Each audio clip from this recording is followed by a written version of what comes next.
Praise the Lord, purihin po ang Diyos mga kapatid. Minsan pa, ito po si Pastor Benji Terrible, Director of Filipino Evangelism Ministries sa North America.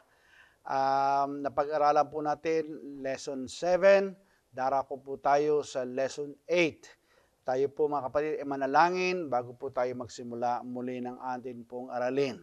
Dakilang Diyos, makapangyarihang Ama, salamat po minsan pa ngayong oras na ito. Salamat po sa iyong biyaya, sa iyo pong gabay at patnubay. Dalayan ko po namin po minsan pa ang inyo pong wisdom, ang inyo pong knowledge at anointing. At sa pag-aaral namin na iyong salita, ang kalooban mo po, Panginoon, ang mahayag. In Jesus' name, sa pangalan ni Jesus, Amen. Amen. So napag-aralan po natin sa Lesson 7, yung pong ebanghelyo ng Panginoon na siya ay namatay, inilibing, nabuhay na mag-uli after 3 days. Yung po ang power of God unto salvation, yung pong kanyang ebanghelyo. Ngayon, pag-aaralan po natin ngayong lesson 8, paano ba natin i-obey o susundin ang ebanghelyo at paano ba tayo ipapanganak na muli na katulad ng sinabi ng ating Panginoong Jesucristo kay Nicodemus. So napag-aralan po natin na ang Panginoon po, nung siya po ay nabuhay na maguli, he stayed with his disciples for about 40 days. 40 araw mga kapatid. And then, siya po ay umakit sa langit. Pero bago siya umakit sa langit, sabi po niya sa kanyang mga disipulo, go back to Jerusalem until you receive power from on high. Tatanggap kayo ng kapangyarihan. At tatanggapin nyo ang banal na Espiritu Santo o kapangyarihan. Amen. So nagpunta po ang mga disipulo at doon po sa Jerusalem for about 10 days. Sila po mga kapatid ay nag-stay doon po sa upper room for about 10 days. And then, ang sabi po ng Gawa 2:1 hanggang 4 at nang dumating nga ang araw ng Pentecostes, sila lahat ay nagkakatipon sa isang dako. At biglang dumating mula sa langit ang isang ugong lagayan ng isang humahagibis na hanging malakas at pinuno ang buong bahay na kanilang kinauupuan. At sa kanila ay may napakitang mga dilang kawangis ng apoy na nagkabahabahagi at dumapo sa bawat isa sa kanila at silang lahat ay nangapuspos ng Espiritu Santo at nagpasimulang magsalita ng iba't ibang wika ayon sa pinagkaloob ng Espiritu na kanilang salitain. So ito pong Gawa 2:1-4 ang kapanganakan ng iglesia na itinayo ng ating Panginoong Jesucristo. This is the birth of the church. Kaya atin pong we have to pay attention kung ano nangyari nung araw na ito kasi ito po ang foundation natin. Ito po ang pinaka-pattern natin dahil mga kapatid, isa lamang pong iglesia ang pupunta sa kaharian ng Diyos o papasok sa langit. Yung pong iglesia o yung church na itinatag niya ng araw ng Pentecostes. Yung po ang sinasabi ng Panginoon, upon this rock, I will build my church and the gates of hell shall not prevail against it. Marami pong iglesia dyan tinatawag, pero kapag po hindi natin ginawa, yung pong ginawa nila nung araw ng Pentecostes, nung Gawa 2, hindi po tayo parte ng iglesia ng Diyos. So, we have to pay attention. So, bumaba yung banal na Espiritu Santo sa kanila, ano pa ang unang ebidensya? Nakareceive sila ng Holy Ghost. Nangagsalita sila ng iba't ibang wika. So, nandun po sila sa upper room mga kapatid, at yung mga tao, kasi araw po ng Pentecostes, maraming tao doon mga kapatid, nagpuntahan sila doon kasi may ingay. At ang sabi po ng iba, what meaneth this? Anong ibig sabihin nito? At ang sabi po ng iba, these men are full of new wine. Mga lasing ito. Puno sila ng panibagong alak. Pero ang sabi ng Biblia, itong si Peter o si Pedro ay tumayo mga kapatid. At ito po ang sabi niya, kayong mga lalaking taga-Judea at kayong lahat na nangananahan sa Jerusalem, sa Gawa 2:14 hanggang 17, sabi po ng Biblia, sabi po ni Peter, be this known unto you this day. These are not drunken, hindi ito mga lasing. Because it is only third hour of the day o ikatlo lamang ng araw. Datapot ito yung sinalita na sa pamamagitan ni Propeta Joel at mangyayari sa mga huling araw, sabi ng Diyos na ibubuhos ko ang aking espiritu sa lahat ng laman. So, to make the preaching of Peter short, pinangaral po ni Peter na itong nakikita niyong nangyayari na itong mga taong ito na akala niyo yung mga lasing, nagsasalita iba't ibang wika, ito yung sinasabi ni Propeta Joel na sa mga huling araw, shall come to pass on the last day, said God, I will pour out my spirit upon all flesh. Amen. Sabi po niya ay nagpatuloy po sa pangangaral si Pedro noong araw na iyon. Pinangaral po niya ang ebanghelyo. Kung babasahin mo ang kanyang pangangaral sa Gawa chapter 2, ang buod po ng kanya po pangangaral ay yung pong ebanghelyo. The death, the burial, and the resurrection of Jesus Christ. Yung kanyang kamatayan, pagkakalibing, at pagkakabuhay niya mag-uli. Mga kapatid. Ngayon, sabi ng Biblia in Acts 2 and 37, napakahalaga po nito, Acts Gawa 2:37, at sinabi, nang marinig nga nila ito. Ano ang narinig nila? Yung pong pangangaral ni Pedro ng Ebanghelyo. Nangasaktan ang kanilang mga puso at sinabi kay Pedro at sa ibang mga apostol, mga kapatid, anong gagawin namin? Napakahalaga po ng tanong na ito dahil ito po ang tanong ng mga tao ngayong panahong ito. Ano pang gagawin namin upang kami maligtas? At ang sagot po ni Pedro, ang sagot natin hanggang ngayon. Ano po ang sagot ni Pedro? At sinabi sa kanila ni Pedro, magsisi kayo at magpabautismo ang bawat isa sa inyo sa pangalan ni Hesukristo sa ikapagpapatawad ng inyong mga kasalanan at tatanggapin nyo ang kaloob ng Espiritu Santo. Amen. Magsisi kayo. Yun ang una po nating step sa salvation, mga kapatid. Kasi ang pagsisisi, yun po ang pag-apply na kamatayan ng Panginoon sa ating buhay. So, si Jesus ay namatay, kailangan din po tayong mamatay. Paano po tayo mamamatay? Mamamatay po tayo sa ating mga kasalanan. Ang word na repentance, yan po ay galing sa Greek word na metanoio. Ibig sabihin, about face, mga kapatid. Ibig sabihin ng repentance, change of mind, change of life. Kaya po, ang repentance ang nakakapagpabago sa ating mga buhay. Kasi nagbabago tayo ng pag-iisip. Ibig sabihin, tayo ay nagsisinungaling, tayo ay immoral ang lifestyle. Pag nag-repent ka, babalik ka ngayon.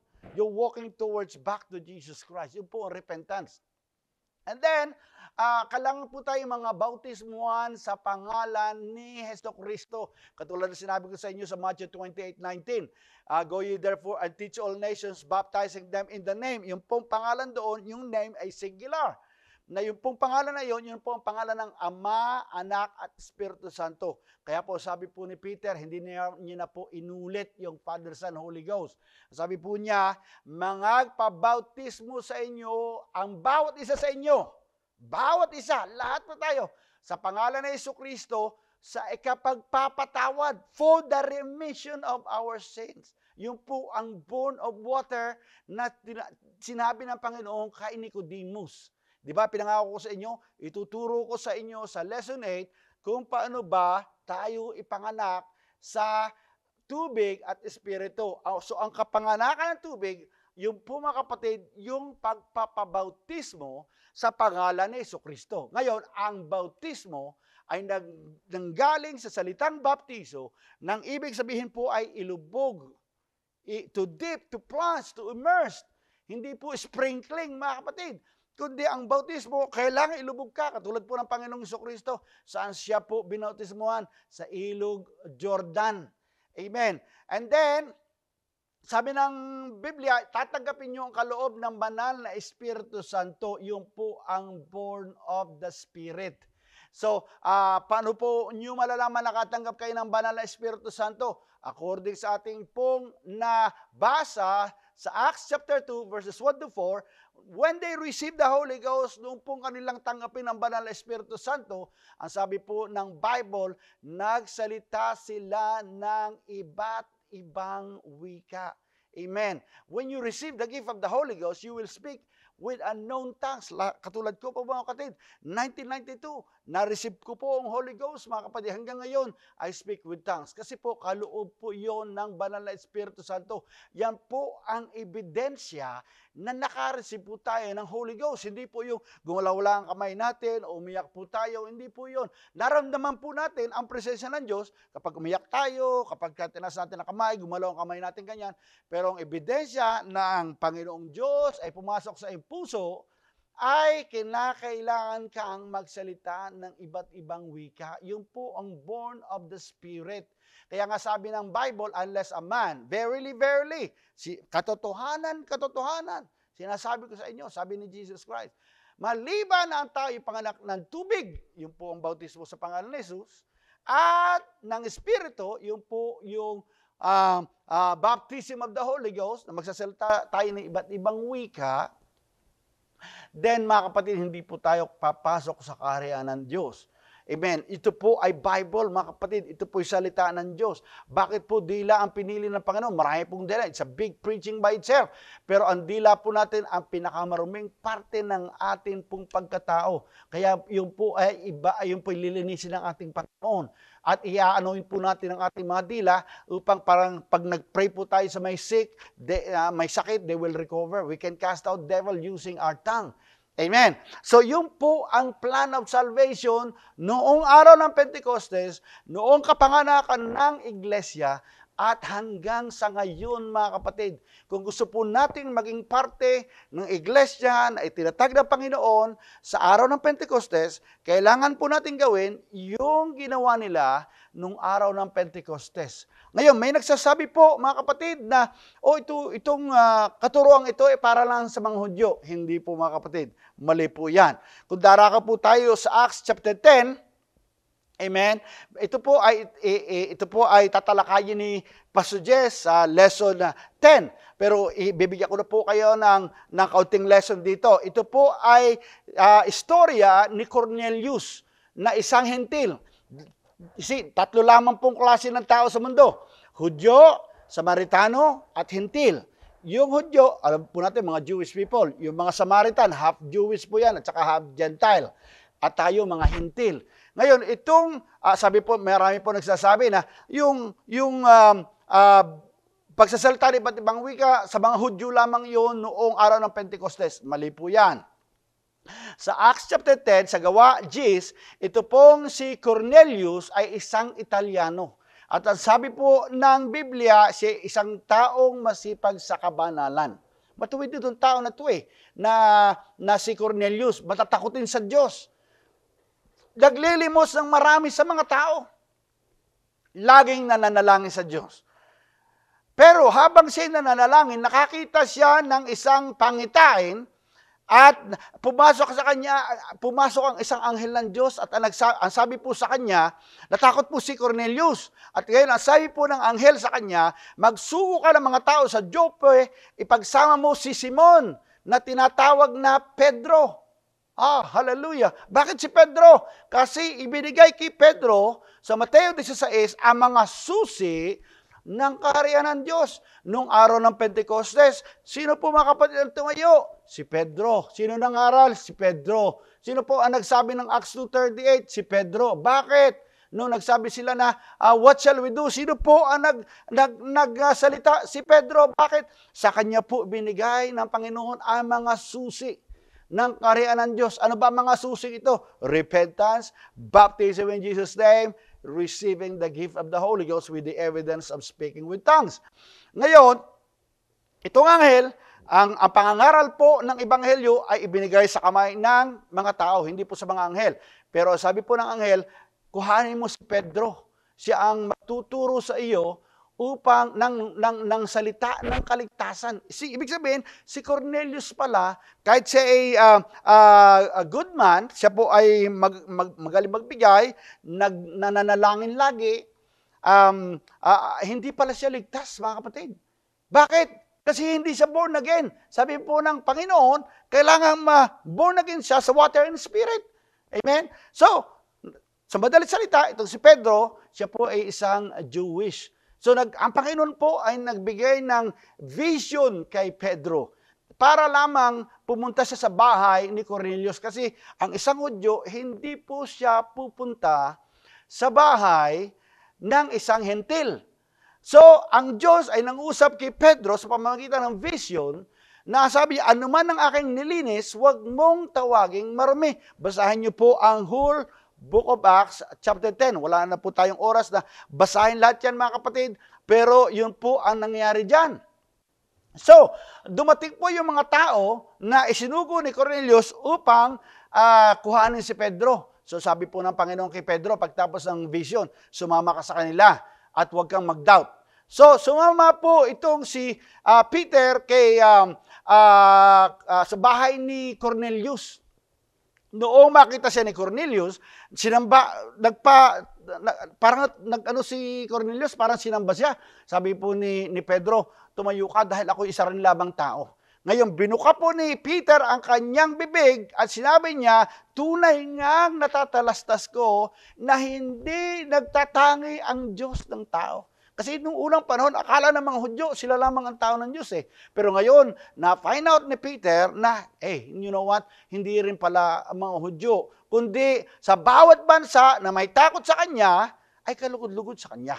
Iyon po ang sabi ngayon ni Peter.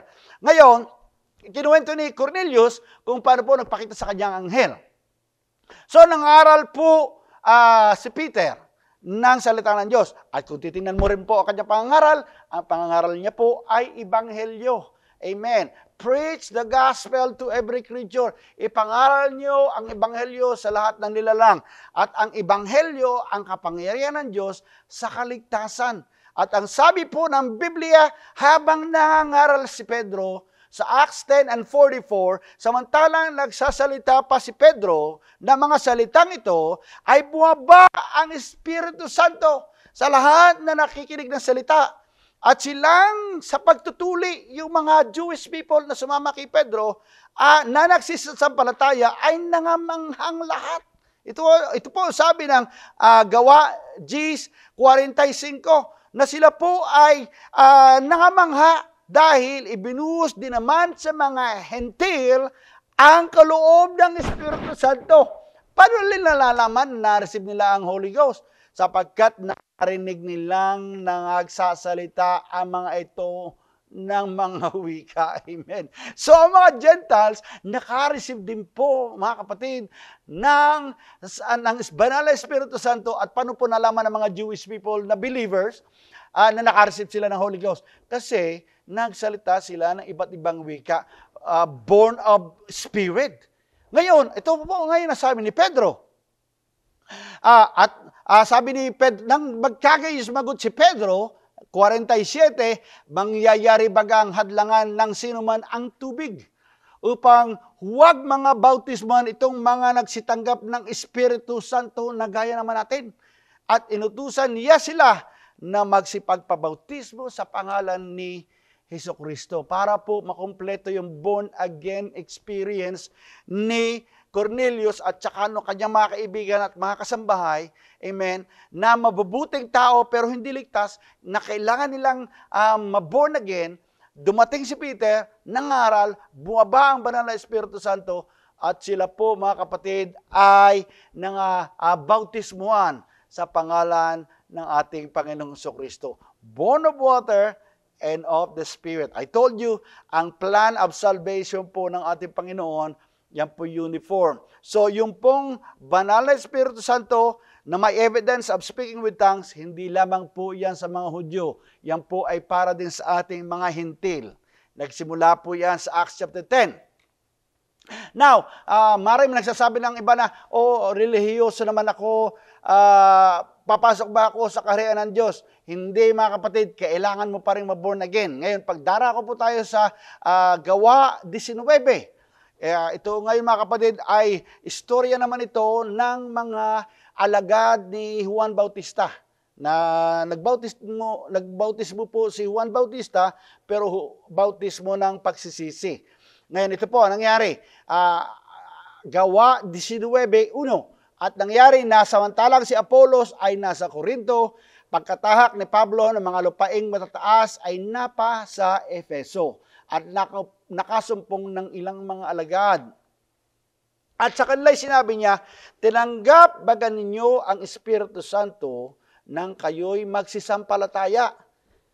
Yun ang unang tanong ni Pedro. Kasi sinabi nila siguro, mga disipulo kami. Ang sabi ni Pedro, tinanggap niyo ba ang banal na Espiritu Santo?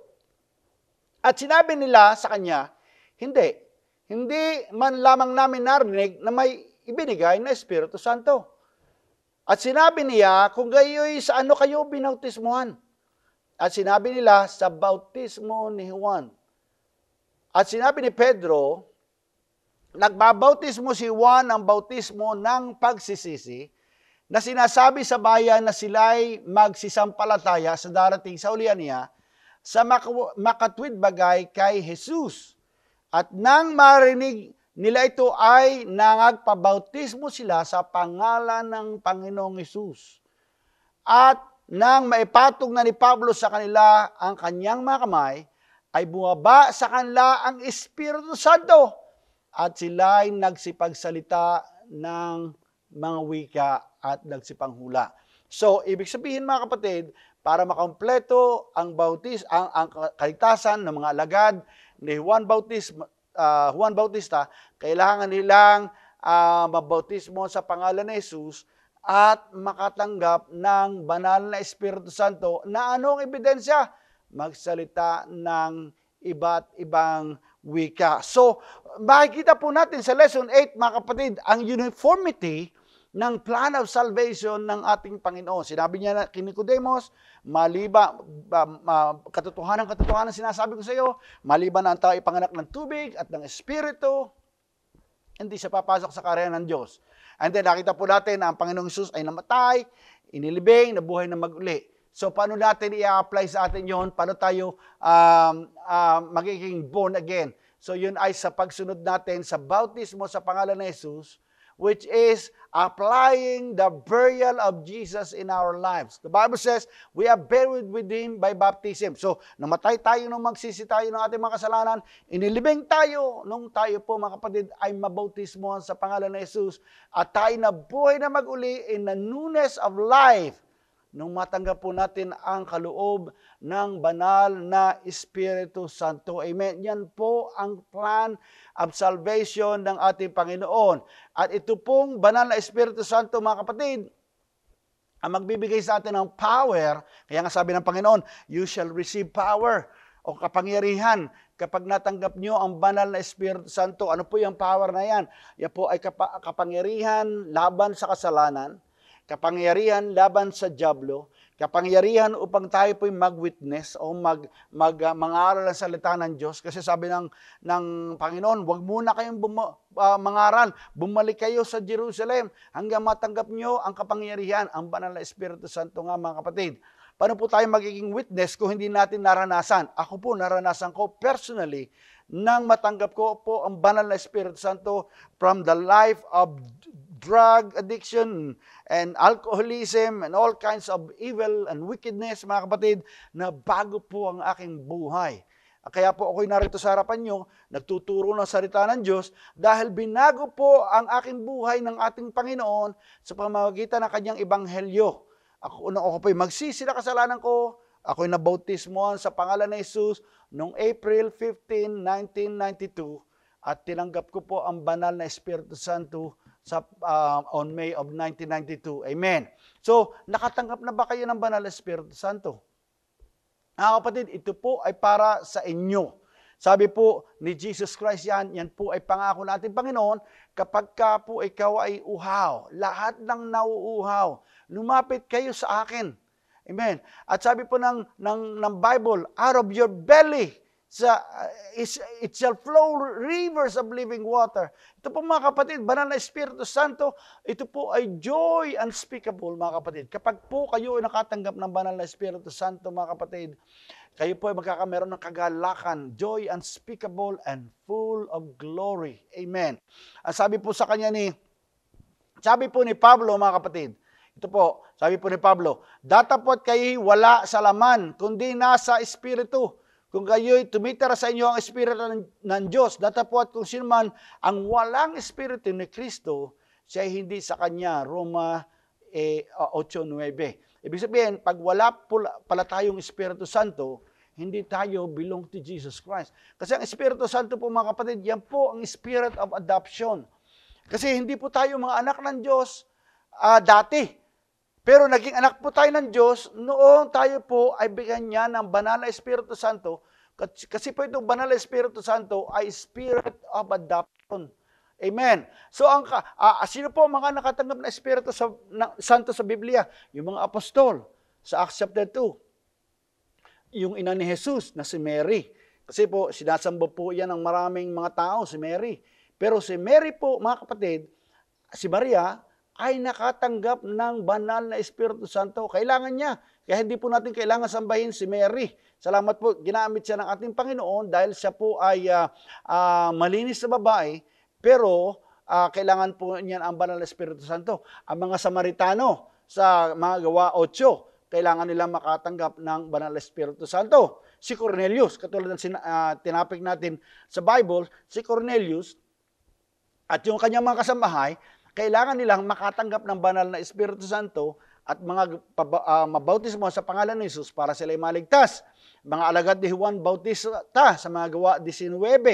At si Pablo po, mga kapatid, naka-receive siya ng Holy Ghost. Of course, siya po ang the greatest apostle who ever lived.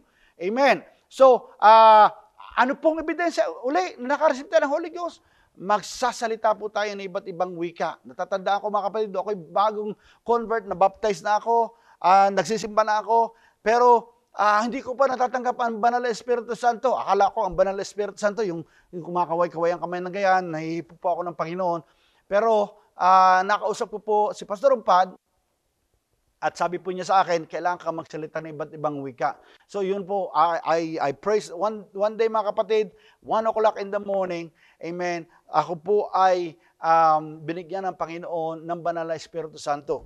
Meron po akong naging estudyante sa jail ng mga babae. Binigyan po ako ng open door, makapagturo ng Bible study sa mga preso. Ngayon, meron po ako doong isang estudyante, binakilala po ako doong isang babae na ang pangalan niya po ay si Jane. Now, si Jane po ay napunta sa kulungan, galing po siya sa country ng Bonaire. Kung alam niyo po yung ABC Islands, yung Aruba, Bonaire, Curaçao, yung po ay ABC Islands kung tawagin sa Caribbean. Papunta po siya ng Toronto, ang ginawa po ng boyfriend niya, di niya alam na nilagyan pala ng 6 kilos of cocaine doon po sa kanyang luggage. So pagdating niya ng Montreal, nahuli siya na siya pala ay mayroong 6 kilos of cocaine sa kanyang maleta. So diretso po siya sa kulungan. Ngayon itong si Sister Jane, mga kapatid, napunta siya na kulungan, hindi siya lumalabas sa kanyang selda, siya po ay gusto magpakamatay, siya po ay suicidal. Doon ko po na-meet si Jane. Tungpog-tungo yung mata niya, depressed siya mga kapatid, at ayaw po niya, talaga pong gusto niyang patayin na sarili niya kasi hindi niya akalain na pagpunta niya ng Canada, diretso siya sa kulungan. Ngayon, sabi ko kay Jane, sinabi niya sa akin yung nangyari, yung storya niya, sabi ko kay Jane, ang kailangan mo ay ang banal na Espiritu Santo. Kasi dito ka sa kulungan, depressed ka, kailangan mo nakagalakan, kailangan mo ng tulong, pero hindi sa lahat ng oras nandito ako. Pero ang Holy Ghost, yan ay laging nasa iyo. Pag natanggap mo yan, laging nasa iyo yan.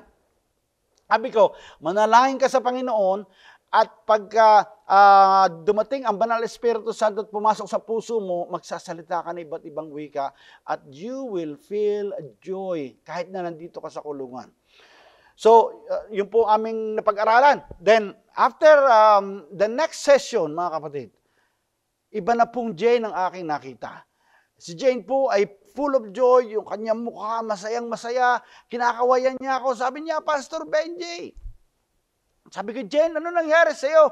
So, sabi niya sa akin, Pastor Benji, sit. I will explain to you what happened to me. Mga kapatid, 1 o'clock in the morning, sabi ni Jane, 1 o'clock in the morning. Walang pastor na pwedeng maglayhan sa kanya. Kung may kukwento ko lang po sa inyo mga kapatid, kung gano'n po kahirap pumasok doon po sa cafeteria na kulungan para lang magturo ng Bible study. Kailangan walang laman kahit ang iyong, walang laman ang bulsa mo. Kailangan talaga kahit Biblia mo hindi mo dala. So, tinuturuan ko po sila according to yung nandito lang sa aking isipan. Sabi niya, 1 o'clock in the morning, nanalangin siya sa Panginoon. Sabi niya sa Panginoon, Panginoon, ibigay mo sa akin yung banal na Espiritu Santo na sinasabi ni Pastor Benji. Mga kapatid, in the darkest prison, 1 o'clock in the morning, bumaba ang banal na Espiritu Santo kay pinuspos siya ng Holy Ghost. Nagsalita siya ng ibang wika. At since then, mga kapatid, nagbago si Jane.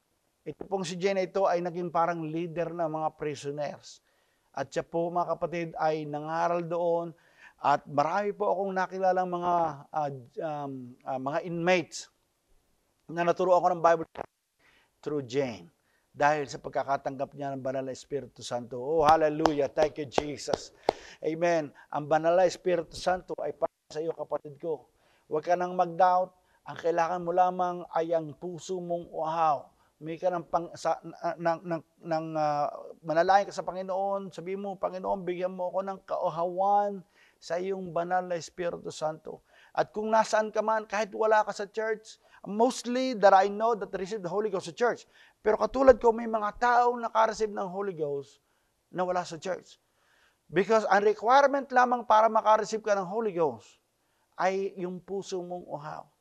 At ang Espiritu Santo magbibigay sa iyo ng kapangyarihan. Ito magbibigay sa iyo ng kaalaman sa mga bagay na darating. Ito magtuturo sa iyo ng maraming bagay. Hindi sa lahat ng oras nandun ang pastor mo. Pero ang Holy Ghost ang magtuturo sa iyo. At ang Holy Ghost ang magbibigay sa iyo ng kapangyarihan laban sa kamatayan. Sabi ng Bible, mga kapatid, if you receive the Holy Ghost, the same Spirit that raised up Jesus from the dead dwell in you. The Bible says that he that raised Jesus from the dead will also resurrect your mortal bodies by His Spirit that is dwelling in you. Amen.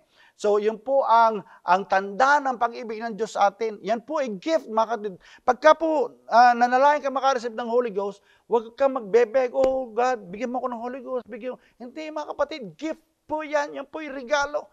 Purihin mo lamang siya, mga kapatid. Natatanda ako nung ma-receive ko ang Holy Ghost. 1 o'clock in the morning, ako po ay gwardiya sa Harrison Plaza. At ako ay nagpuri sa ating Panginoon, mga kapatid, at bigla pong bumuhos ang Espiritu Santo sa akin. At bigla po ako nagsalita ng iba't ibang wika. Ako ay lundag na lundag, mga kapatid. Dahil pagka nakareceive ka ng Holy Ghost, it's like fire that will touch your soul. At pag tayo po ay nakareceive ng ang fire, pagka talagang nahipo mo yan, meron po reaksyon. So ganoon din po pag bumaba ang Holy Spirit, minsan umiyak tayo, minsan nagdadag tayo, pero ang talagang ebidensya na nakareceive kayo ng Holy Ghost, magsasalita po kayo ng iba't ibang wika. Amen. So binibigyan ko po kayo ng imbitasyon, mga kapatid o kapatid ko.